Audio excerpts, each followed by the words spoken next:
పదవుల్లోకి వచ్చిన తర్వాత పదవుల్లోకి రాకముందు పదవి రాలేదని బాధపడతారు.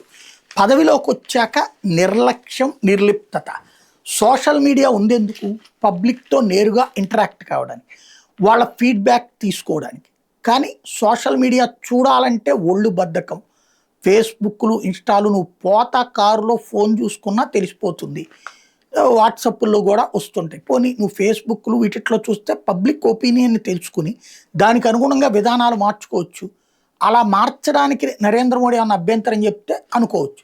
కానీ ఆయన చక్కగా పూర్తి స్వేచ్ఛనిస్తున్నాడు. మంత్రులు మాత్రం ఈ మధ్య కాలంలో కేవలం ఆ అధికారిక హోదాలకు అలవాటు పడుతున్నారు. రివ్యూ మీటింగులకు అలవాటు పడుతున్నారు తప్పించి సోషల్ మీడియాని పట్టించుకోవట్లేదు. సోషల్ మీడియా ద్వారా అధికారంలోకి వచ్చిన బీజేపీకి ఇప్పుడు సోషల్ మీడియాలో జరుగుతున్న ఎదురుదాడి దెబ్బని తట్టుకోలేకపోవడానికి కారణం ఏంటంటే వీళ్ళందరూ వదిలేశారు. అసలు సోషల్ మీడియా ఇన్ఫ్లుయెన్సర్లతో రిలేషనే లేదు వీళ్ళకి ఎవరికి కూడా. అదొక పెద్ద సమస్య. దాంతో అసలు ఇంకోటి వీళ్ళందరూ ఆకాశం నుంచి ఊడిపడిన దేవుళ్ళ కిందకి ఫీల్ అవ్వడం బిగించేశారు. ఆ ఇంపాక్ట్ ఇప్పుడు నరేంద్ర మోడీ తాజాగా క్యాబినెట్ మీటింగ్ అయ్యాక వీళ్ళ సోషల్ మీడియా శక్తి ఎంత, వీళ్ళ రీచ్ ఎంత, ఫేస్బుక్లో ఎట్లాగ స్పందిస్తున్నారు, ట్విట్టర్లో ఎట్లా స్పందిస్తున్నారు, ఇన్స్టాలో ఎట్లా స్పందిస్తున్నారు, సీల్డ్ కవర్లో ఒక నివేదిక వాళ్ళకిచ్చి మారండి అని చెప్పారు.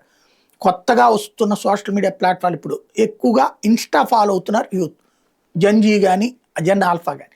వీళ్ళకి ఎవరికి అందులో అకౌంట్స్ లేవు చాలామందికి. ప్లస్ అసలు వీళ్ళ అభిప్రాయం ఏంటి, ఇప్పుడు ఒక పాలసీ డెసిషన్ తీసుకున్నారు, పేపర్లో వార్త వస్తే వచ్చినట్టు జనానికి, పేపర్ చదివే తీరిక అసలు జంజీకి లేనే లేదు. మరి ఆ పాలసీ వాళ్ళు చేసిందేంటి, దాని మంచి చెడు ఎట్లా తెలుస్తుంది? అది మంత్రులు ఏ వీడియోలో చేసి పెడితే కదా తెలిసేది, లేదా మిగతా ఇన్ఫ్లుయెన్సర్లో పంచుకుంటే కదా తెలిసేది. ఇప్పుడు పేపర్లు చదివే అంత తీరిక జనాలకు కూడా లేదు, టీవీలు చూసే అంత తీరిక ఓపిక కూడా లేదు. టీవీలు కూడా సోషల్ మీడియాలోనే చూస్తున్నారు. అది ఇప్పుడు నరేంద్ర మోడీ అర్థం చేసుకున్నారు, మార్చే ప్రయత్నం చేస్తున్నారు. అదే అతిపెద్ద రహస్యం. వీళ్ళు మారతారా లేదా అన్నదే మీమాంస.